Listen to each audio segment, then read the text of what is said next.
Welcome guys to another edition of News Bytes, where I give you tech news and product releases all wrapped up in about 5 minutes or so. First off, for those of you who are interested in security cameras or are considering them, we have the new Blink outdoor camera that's just been announced. For me, I must say, to me it just looks like an incremental update rather than a whole new version. It does seem to have a lot of the existing functionality available in the XT2 and nothing really radically new. I would have liked to have seen more.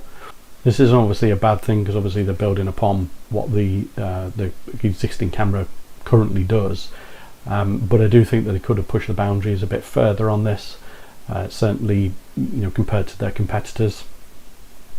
So apart from the minor exterior changes, it does look a little bit more blended in, I guess, at the front. The other notable changes do feel like they've tried to address some of the issues raised in previous models, but it also feels like they've only gone part of the way with this.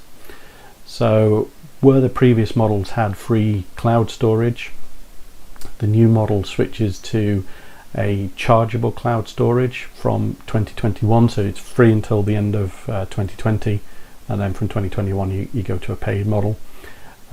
All the existing previous ones, the XT2 and the original Blink, they continue with their free storage. Blink have catered for users though who don't want to really pay for cloud storage or in fact use cloud storage, and have given you the option not to use it. And by what they're doing for this is that they are effectively offering a new version of the sync module, so it's sync module 2, that now supports local storage, and it's great. There is a catch to this, however, and that is that you're going to have to pay again to buy that extra storage, because they just don't include it as standard in the sync module. So it's yet an increased cost on the top of the base camera itself. I think they've missed a bit of a trick there, to be honest. I think they could have bundled in some level of 16 gig or something like that onto the sync module too. One of the other new features is that they've got a headline grabbing 4-year battery life claim now, and they're able to do that by saying that you can buy an additional battery pack, so it's like an add-on battery pack. It sounds really impressive. 4 years is a long time to not have to change your batteries on one of these external cameras. However, if you watch my video on the XT2, there's a link above for that, you'll see that depending upon the location of your camera, then realistically you could only be extending this to 12 months rather than 4 years. So I think it's going to be interesting to see some of the reviews of that extended battery pack when it becomes available. For me, I think if they actually allowed rechargeable batteries to be used, I think that would have been a better option for many people. But obviously, they're saying that the camera can't support those. The other thing as well that's a notable change from the XT2 is that they've now added a new privacy mode to the existing exclusion zone functionality. So what this effectively allows you to do is to not have recordings trigger or alerts trigger, and you can exclude that area from the recordings as well. Again, I think they could have gone a bit further with this, but that's what they've gone there. It's disappointing to see them not address some of the more important issues, certainly the ones that I and others have raised, and the move to a chargeable model is a step backwards in my opinion. Elsewhere, MSI have released new firmware for its 500 series motherboards. This adds support for the future AM4 socket processors, aka Zen 3, as well as some DDR4 overclocking optimizations and general bug fixes there, I guess you could call it. So that's being rolled out at the moment on their 500 series board. So it's looking like it's targeting the top end boards first.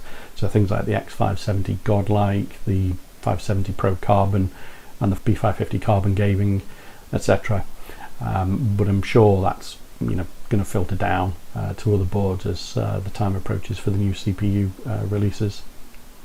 Another new product release, and this time it's from Corsair, who have announced and it's rather a long name, TBT100 Thunderbolt 3 dock.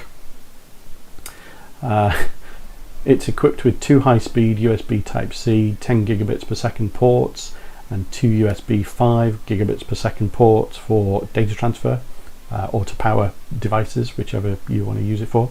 And you can connect up to 4 USB devices at full power on this thing, so kind of neat.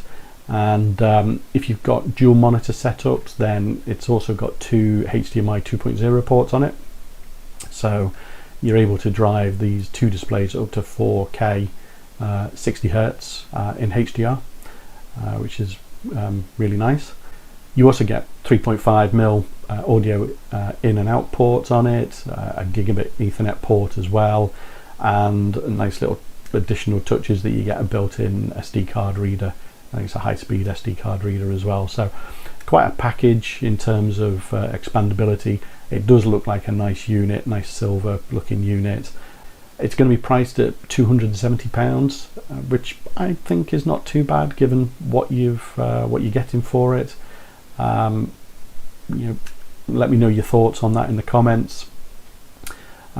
Link for it is in the description if you're interested in grabbing one of these. Elsewhere in news, obviously we've got the Zen 3, AMD Zen 3 CPU announcement due on October the 8th.